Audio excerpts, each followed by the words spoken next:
Guys, you won't believe this. I just found out something insane about credit card debt, and it's gonna blow your mind. Credit card defaults are skyrocketing right now, hitting their highest level in 14 years. But here's the craziest part. In just 9 months, from January to September, credit card defaults in the US reached a mind-blowing $46 billion.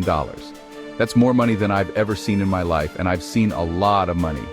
You know what's causing all this? It's like a perfect storm of high credit card debt and inflation. Now you might be thinking, why should I care about this? Well, let me break it down for you. When you miss a payment, it's not just a little oopsie. You get slapped with late fees, your interest rates go through the roof, and your credit score takes a nosedive. It's like playing a video game and losing all your power-ups at once. This stuff can affect your future in ways you can't even imagine, from getting a car loan to renting an apartment. So guys, let's be smart about our money and avoid becoming part of these crazy statistics. Trust me, your future self will thank you big time.